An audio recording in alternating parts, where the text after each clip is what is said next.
Welcome. You're watching The Big Question with me, Tamanna Inamdar. Is alcohol going to be the new tobacco? That's the question we're asking today. Now, we often drink to celebrate, or drink to unwind after a long day.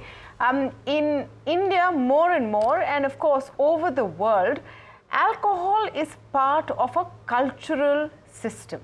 But what if that drink will come with a cancer warning?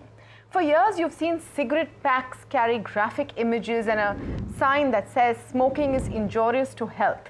Tobacco users die younger, making clear what the risks of smoking are. But when it comes to alcohol, there's barely any warning or label, despite evidence about the links between alcohol consumption and cancer only growing. Now, the World Health Organization has repeatedly said there is no safe amount when it comes to alcohol consumption, meaning that consumption of any amount of alcohol comes with health risks. The World Health Organization has also classified alcohol as a Group 1 carcinogen, meaning it is a high risk to cause cancer. In 2019, 4.4% of cancers diagnosed globally and over 4 lakh cancer deaths were attributed to alcohol consumption. Another WHO report released in February called for prominent health warning labels on alcoholic beverages. It argued that such labels are essential for raising awareness and empowers consumers to make informed choices. This follows the US Surgeon General's demands for the same, who in his Jan 2025 report emphasized that alcohol is responsible for nearly 1 lakh cases of cancer and 20,000 deaths annually in the United States. Back home in India, a PIL was filed in the Bombay High Court which sought cancer warning labels on alcohol bottles. The petition stated that despite alcohol being a Class 1 carcinogen, this vital fact remains uncommunicated on bottles. This plea also sought directions to the center to frame rules for the effective implementation of cancer warnings in a time-bound manner. In January, the High Court had issued notice to state and central governments along with FSSAI, asking them to give a response in the matter. Now, what's happening around the world? Ireland has already, for example, enacted a law requiring comprehensive cancer warning labels on alcohol-containing products starting in 2026. South Korea already carries liver cancer warnings on alcohol products. Countries like Norway and Thailand are mulling similar action. With a call for cancer warnings on alcohol bottles growing longer, the big question we're asking is, will alcohol become the new tobacco as we move forward? And of course, should there be warning labels on alcoholic beverages? To speak on this, I'm joined today by Revant Himatsinka. He's a health influencer and he goes by the moniker of Food Farmer Online. Vinod Giri, DG of the Brewers Association of India, joining us on the show. We're also speaking with Dr. Arvinder Soin, Chairman and Chief Surgeon, Medanta Liver Institute. I'm going to begin the conversation with Vinod Giri, just to understand what his take on this is. Mr. Giri, there's a lot of talk about how there should be now warning labels on alcoholic beverages which say very clearly these could cause cancer. What is your view on this? See, first of all, there's a PIL filed and the matter is in the court. The court is following the due process. They are issuing notices and the authorities would respond. And I would leave it to them. And that decision, I'm fairly sure authorities like FSSAI form their opinion or their recommendation on basis of some hard data. So I'll leave it to them. Much has been spoken about the US Surgeon General's warning, or advisory is the right word. Now, let me clarify. This is an advisory which has been sent to the Congress. So it has not been approved by the Congress. So as things stand now, it's only an advisory. Let's bear that in mind. I also want to tell the audience that last year, the US Congress had mandated a body called the National Academies for Science, Engineering and Medicine, or NASEM in short, to do a full evaluation of various reports on the matter and give a recommendation regarding the association between alcohol and cancer. Now, the NACIN report, and which is a Congress mandated report, let's bear that in mind, that says that there is some association of alcohol with the breast cancer, Okay. but statistically insignificant, higher risk for other cancers between amongst males and females. And just hold on. While there is a 10% higher risk amongst female for breast cancer amongst the moderate consumers, there is overall 23% lower risk of mortality from all causes amongst females. Overall, all male and female, there is 16% lower risk of all cause mortality for the moderate consumption of alcohol. Now, this is a very, unlike the US Surgeon General's advisory, this is a comprehensive report, and I can just tell you. Don't read from that report. Because there's now one I report coming to you the find. last point. No, actually, you know what? Let me get someone who reports are there. Let me get someone who I think looks at livers day in and day out. Dr. Arvinder Soin is joining us on this. And you know, we can have one report and then another report to counter that report. Alcohol and cancer. The question we're asking today, is alcohol going to be the next tobacco? Should there be a warning label on alcohol bottles? And then of course, people who choose to drink. But should there be more warning and information given on the possible impact? Tamanna, thanks for having me. Hello, everyone. Well, when patients ask me, Dr. Soin, how much of alcohol is safe to have every day for men and women, my answer is actually a big zero. Okay? No amount of alcohol is safe, and I'm clear about that. Now, alcohol is injurious to health. Just like you have the statutory warning of smoking being injurious to health, I thought it would be more appropriate to actually have that on the bottles. And I know everyone knows that alcohol can be harmful and that smoking is harmful, yet they smoke and yet they consume alcohol. But I think it's a matter of responsibility of the healthcare system of the country and the state in general to promote positive health behavior.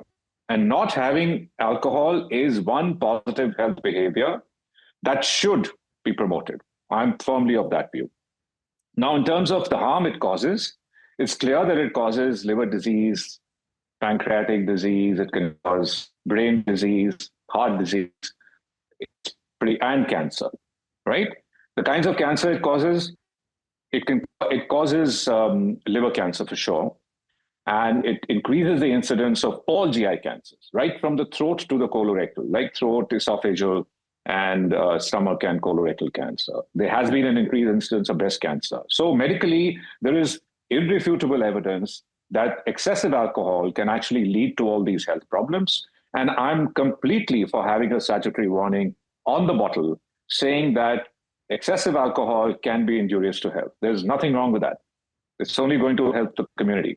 Now the question will become, what is excessive and what is moderate? Because if you listen to what Mr. Giri is saying, and Revant Hemant Singh, I'm coming to you on this question. What is excessive? What is moderate? Should it be, as per serving? Should there be a warning in the first place? Because there is no one who's going out and saying it's good for health.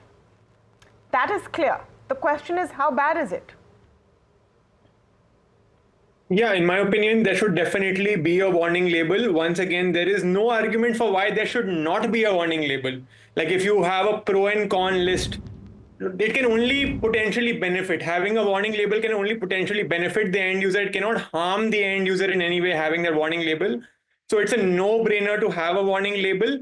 And not only a warning label, but even things like how many calories does it have? Why does a milk bottle also give us the calorie amount, but a whiskey bottle does not tell us how many calories the particular bottle has? So not only should there be a warning label, but also a basic label around nutrition and how much calories it has. Once again, because as WHO has also said that no amount of alcohol is safe. So it's not about an excessive amount, even moderate amounts can be harmful. So in my opinion, there should definitely be a warning label. The point about calorie count is also important. Mr. Giri, I want you to respond to both the points made by Revant as well as Dr. Soin, that you need to have a warning label, you need to give more information. Yes, surrogate advertising has been shut, but Is your bottle telling you enough? And is there now a time for more information about what its downside is? So first of all, let me clarify. There is a warning on the labels of all alcohol products. It says consumption of alcohol is injurious to health. It already says it. In fact, what Dr. Soin said, and just taking further from that, I think we need to underline the point about excessive consumption of alcohol. We need to tell people excessive consumption of alcohol is bad for health. So right now, but the labels already say it, so it's something already there. So now, interesting thing is, because you were talking about what is a moderate consumption, what is excessive consumption, that's well defined. It says 2 drinks up to 2 drinks a day. As per the US laws, it's seen as the moderate consumption. Now, an interesting point, who World Health Organization reports are being referred to. It says about a little over 4% of all the cancers are associable with alcohol. Now, if you go further into the report, it says 14% of that, which is 0.56% of total, are associable with the moderate consumption of alcohol. So somewhere we need to start drawing the line between what's excessive consumption, what's moderate consumption. So what is your argument for not having a label? Because I keep asking you this question and you keep giving me one set of data, which is sliced and diced. What is the argument, Mr. Tamanna, Giri, of saying your question. Don't put a It's label? already on the label. It's already on the label. What does the label say? Does it say drinking alcohol can cause cancer? Consumption of alcohol is injurious to health. Why does it not say can cause cancer? Because today, as things stand today, there's insufficient data to say that. And the day the FSSAI, after reviewing all the data available, decides, the companies will follow that. Dr. Soin, your response to that? There's insufficient data. It's injurious to health is broad. It's not cancer. Look at what happened with labeling on tobacco. It started with a warning, smoking kills, then it went into pictures. It's had its own.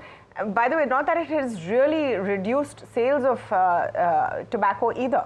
But what is your response to what Mr. Giri is saying, Dr. Soin? So I don't agree that there is insufficient evidence. There is sufficient evidence that alcohol can cause cancer.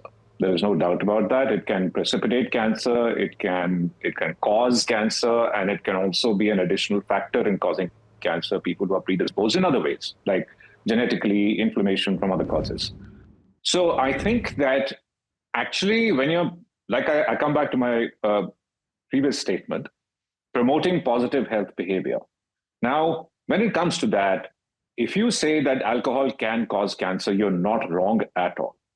So if you actually do not tell people that, they kind of take a liberty and license and say, okay, it's not that bad, so let me have it. So I think you have to go overboard in cautioning them. And therefore, I think it's absolutely fine to say that alcohol can cause cancer because it can cause cancer. And there is completely irrefutable medical evidence for that. Now, if FASSI has not issued a statement, the lobbying has not been right or has been in a different direction, I'm not really privy to that information. But I think medically, everyone will accept that alcohol can cause cancer. How do you see this? And give us examples, Dr. Soin, because you're at the front line of this, right? And what we know is you have liver cirrhosis, you have all of those issues. Those things are known. Yeah. Yeah, it's the examples are all pretty sad stories. But I see patients literally every week who have twin cancers. Okay, so they have a liver cancer and a colorectal cancer, liver cancer and a pancreatic cancer, right? I mean, there are other causative factors and inflammatory conditions, but one thing common to these guys is consumption of excessive alcohol, right? So obviously, there is truth in the fact, both by experience and by scientific evidence. Revant, in terms of drawing the line, let me get your response on what Mr. Giri is saying. We shouldn't overdo it. We already know that it's not good for health. Is there need for prominent cancer labeling? And aren't we already seeing a reduction in consumption? I mean, if you look at all of the reportage on what Gen Z is doing the world over, anyway, alcohol consumption is coming down. But alcohol consumption going down is a good thing, and we should further encourage it so that it goes even further down. So that's a positive trend, I would say, and we should encourage that. And I don't think having a can cause cancer label is overdoing it. It's a very basic, small, just having a text alcohol can cause cancer. I don't think that's overdoing it at all. So yeah, I just once again, if you look at pros and cons, all the arguments are in favor of having it. There's barely any argument of why you should not have it, because as the doctor said, there's irrefutable evidence that it can cause cancer. So it definitely should be there. Mr. Giri, let me come to you on this trend that we're seeing. Already you are seeing, I would say Gen Z right now consuming less and less alcohol. At least those are the trends that you're seeing in the United States. You're seeing in some other, developed nations. Are you looking at that trend as well? Or, right now business is good, so you don't need to rock the boat? See, I think the situation is incomparable.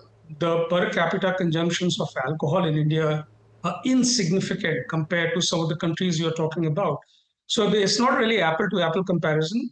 So I would not get too much into that. What is happening, and which is also something which the industry is supporting, is a more responsible use of alcohol. So we always, from our side, industry side, we always encourage the people should enjoy alcohol responsibly and they should not indulge into the excessive consumption of alcohol. And that's a trend we are seeing happening in India. That's a trend we are seeing elsewhere in the world. But the impact, of course, in India, you may not see so much because the base itself is very small. But that's a base of anything in India becomes very small just because of the size of the population. People could argue that with tobacco as well. That base becomes insignificant. Coming back to that point, Mr. Giri, from an industry perspective, is there an actual concern that if there is labeling saying that alcohol causes cancer, that it will hit sales? So let me, at the very outset, make it clear. There is a process which the FSSAI follows and the various governments follow. Of course. What they tell us to do on the label, we do it. I'm not saying, irrespective of any concern, we have agreement. If the government mandates, we are going to do it. Now, whether it's going to have any direct impact on the sales or not, I don't know to what extent people look at it. If an information is passed on, if people read, if it's important to them, relevant to them, they will follow it. But that's something very hypothetical at this point of time. No, it's hypothetical, I agree. But as there is more and more awareness, have you seen any impact at all, Mr. Giri? So as I mentioned earlier, there is an increasing trend for more responsible consumption of alcohol. So it's people are drinking less, people are drinking better quality alcohol. And there has also been a shift towards the milder alcohols like beer and wine. And that's a trend we are witnessing. A difference, Dr. Soin? What Mr. Giri is saying, better quality, of course, less consumption or less quantity, yes, but lighter alcohol. Does that make a difference to the risks that you see? And cancer is one of them. There could be several others, right? So I think there is truth in what Mr. Giri is saying. There is a trend towards moving away from hard liquor. And if you have a bottle of wine, instead of having 4 pegs of whiskey, it's basically the same thing. So as long as you contain the amount you drink, you're obviously having less percentage of alcohol in wine and beer compared to vodka and whiskey. So if you contain the drinking, then yes, wine is better than having whiskey in that sense. The second thing is about country liquor. That's a real bummer. Obviously, the quality has to be, if people take unregulated liquor in terms of both manufacturing and the amount they have and where they procure it from and whether they're licensed and all that.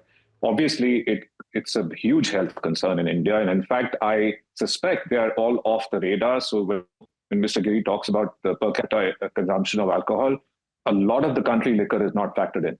And that is, we really worry about that. So quality of alcohol is important also. Regulation is important in terms of impurities and how much of what goes into it. Overall, we consider the amount of alcohol consumed in units. and let's say a glass of whiskey, which is a glass of wine, which is 150 ml, 30 ml of whiskey or vodka or hard liquor, and let's say about 500 ml, 350 to 500 ml of beer. It's all counted as 1 unit, right? And what you should do to stay on the safe side is to take less than 8 units a week for men and less than 6 for women, although the WHO recommendation is double. But then we have seen that according to methylation status of the people, that means how they metabolize alcohol, even less amounts can actually harm them. And that is why I recommend this to be less than 8 units a week and less than 6 for women. But I stick to my original statement, the best is to have no alcohol at all. So, zero alcohol is the safest, says Dr. Soin. Revant, is this a matter, when you've listened to all aspects of the debate, is this a matter of just labeling? Is that going to be sufficient, or is there need for an educational campaign on this? No, 100% it should be beyond labeling. I think education from very young days, right from when people are 8 to 10 to 12 years old, because also drinking alcohol has historically been seen as a cool thing to do. So there's an indirect peer pressure as well. At least when I was in school and college, there was a lot of peer pressure to drink. So it has to be beyond labeling. We as a society need to stigmatize it a bit. And even in movies and things like that, we need to not show it as cool as we usually do. So it needs to overall cultural shift in the way we perceive it. If you just think in your head, what does a cool guy look like? Potentially, you may think the person has alcohol in their hand. So yeah, we need a more shift in our attitude towards it, which will help the overall reduction. Obviously, label is one part of it, but it's not alone.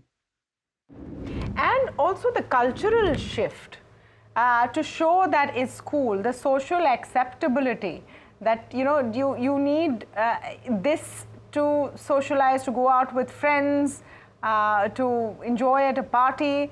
I think those are things that perhaps over time are changing. There have been times I've literally had to add sparkling water just so that people think it's vodka. Because I know that if people think I'm not drinking, they're going to come to me and they're going to be like, you should drink. So you have to almost pretend like you're drinking. It's like becomes so common. So that is there's so much peer pressure there, which is really sad. And that perspective is important, because, and not that we're saying that those who want to, we're trying to vilify them. Again, I mean, it's your life. You do what you want to, but you should at least know what you're doing. That's important. Yes, Mr. Giri. No, one more thing I just want to add. In all the discussion about the physical health, we very often lose sight of the emotional, mental, psychological upliftment, which a controlled amount of alcohol can do. Physical, mental health is also important as much as the physical health. So when we do any evaluation, we should look at all aspects of it. No, one sec. This is now you have introduced one different angle to this whole conversation. Dr. Soin, I want you to weigh in on this. The social and mood upliftment that comes with it should be taken into consideration, is the argument. No, completely disagree. I think that we have to be very careful when we, even start to extol the positive attributes of alcohol, if any. I mean, I would disagree that at least publicly, we cannot actually encourage these attributes of alcohol. I would say that there are a host of other methods of feeling good, both emotionally or being more socially connected and so on and so forth. I've been a teetotaler through my life. I've not had any problems socially. I don't think so. But anyway, so the other thing I also wanted to touch upon is this trend among youth to peer pressure to drink a lot, especially in binges at weekend parties, or people who are working and who have corporate lives who are busy during the week, but they binge during the weekend. Binging can be bad too. If you're not a chronic alcoholic, binging is basically when you take more than 5 units of alcohol at a go in less than 2 hours. And if you binge, let's say 4 or 5 times, you could actually completely harm your liver in a way that liver would fail. We've had cases of liver failure coming through even in people who are not chronically taking alcohol, but who are binging off. So that should be completely avoided. You know that this is important. People think that they work hard through the week so you can binge on the weekend, but you're just drinking over the weekend so you're fine. Now you have Dr. Soin saying that no, that is as harmful. Just, 2-3 hours of let me let go. And then, of course, nursing a hangover the next day is a different story, but what it's doing to your body is a real problem. So many aspects of this. There's so many aspects of this. Of course, we'll wait for the data. But my question is, alcohol consumption is not new. Why is the data not here? And remember the fight that it took to put it out in the public domain of how harmful cigarettes are. There was a time when you had endorsements of doctors showing them smoking, saying that these cigarettes are good for you. I'm talking about the 50s and 60s, and if you look it up, you'll see these old ads. Well, those times are gone. Everyone knows, bacha janta hai, that this is bad for you. Is it going to be the same with alcohol? Is alcohol going to become the new tobacco? That's the question we've asked. Tell us what you think. Thank you, of course, to all of our guests and all of our viewers for joining us today. But stay tuned to a lot more on The Big Question.